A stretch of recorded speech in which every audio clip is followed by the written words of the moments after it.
Hey, this is Gus and Ryan from Achievement Hunter. This is Gus. Okay, that's Gus. You're Ryan. I'm Ryan. And this is in World of Tanks. Hey, yeah, it's coming out for some other platforms soon, but for right now, you can check it out on the PC. For free. For free. Yes. It's got another one of those microtransaction kind of supported titles, but you can actually, I've played through it for a little while now. You get a lot of levels up very quickly for the in-game currency. Yeah. You don't really have to spend any money. Yeah, you get in-game and in-game experience, and it allows you to unlock different tiers and different classes of tanks as you go on. I've been playing this game for quite a while. I really like it, which is, I guess, maybe why you invited me here. We should say, what is World of Tanks?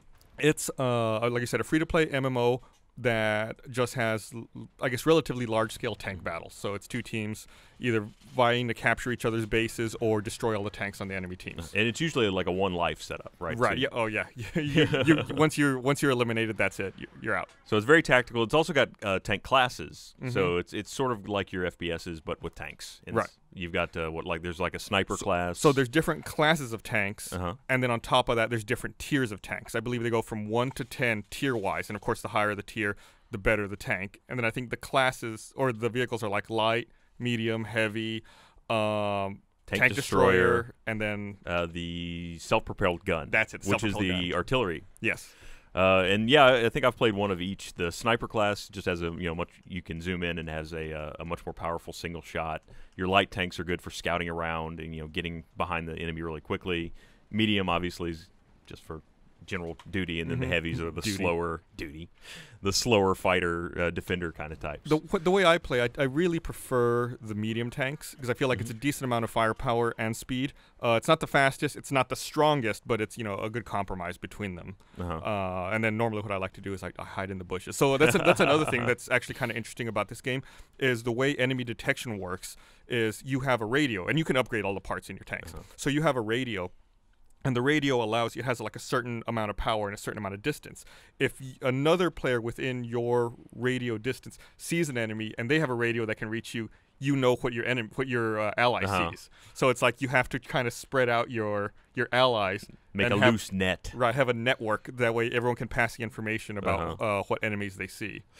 And then cover, what I was going to start to say initially was cover plays a big deal into it. So, like, you can take a tank, and if there's enough, leaves or trees around, you can kind of hide in them and don't move, and don't make any noise, and you wait for enemies to come by and shoot them in the back. I guess that's a good thing to point out, too, is that there's an upgrade tree for all of this stuff. There's a tech tree for both your tank and for the crew of your tank. Yes. Which they can both level up and get things that'll add bonuses to your ability to camouflage and your speed, shooting ability, any of that kind of thing. Yeah, so I mean that's a big deal. Is it's not like an FPS where you're just shooting off a ton of rounds. It's like you fire your cannon, and then depending on your crew and your tank, you might have to wait 4 or 5 seconds before you can fire again. So it's like you really got to hope you nail it. And there's traversal time on the turret, and then as you're moving, obviously you've got a wider chance of hitting down to a narrow as you come to a complete stop. So it's really interesting, really detailed. It's very pretty too. Yeah, the graphics on it are pretty solid. Great looking game. One of the things, so I want to go back to something else we mentioned earlier. So we mentioned it's a one life kind of thing. One of the things I do like is if you do die early on in the match, you can return to your garage, and that tank that's dead in that match stays out of commission while that match is still going on, but you can play on one of your other tanks that you have in your garage. Right, yeah, you can just you keep a stable of, I think, 10, I think. You can keep purchasing more slots. I'm not sure what the cap is, but you can have several tanks and then continue to just play. You don't have to wait on them to finish. You still get credit for finishing the game. Right, it's not like you abandoned it. Right, yeah. It's fine to just move on. However, if you've invested a lot in one tank, you gotta kind of wait for it. I normally keep 2 or 3 just in case things aren't going well. Usually they're not that long of a match, though. Nah. I mean, I think most of the ones I've jumped into have a hard limit of like 15 minutes, I think. Yeah, and that would be a really long game. That's if the timer runs out. Yeah. Usually it's over well before that. Yeah, I'd say on average, I think in my experience, most games are like 8 to 9 minutes maybe. Yeah. Somewhere around that neighborhood. There's a couple other game types, but I think it's all basically centered around that same kind of gameplay of. I think the different game types are essentially just how your team is split up. More exactly. So than actual. And if you're like partied up with friends. Right. Whatnot. Yeah. But it's a lot of fun. Yep. So that's World of Tanks. You can download it now. Just go to the worldoftanks.com.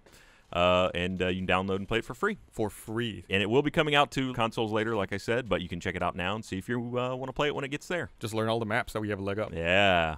Also, if you are like this kind of gameplay, but you're interested in a different kind of vehicle, they also have another game called World of Warplanes, right? Mm-hmm. And you've played that a little bit. It's a very similar concept. It's just two teams of planes, and the same kind of deal. Your plane has a tech tree. You really don't have a crew necessarily. I haven't played that one as much. I just started playing that one fairly recently, so I can't speak as in depth on it. But it's pretty fun too. Yeah, so check those out, and we'll have a link in the description. Thanks.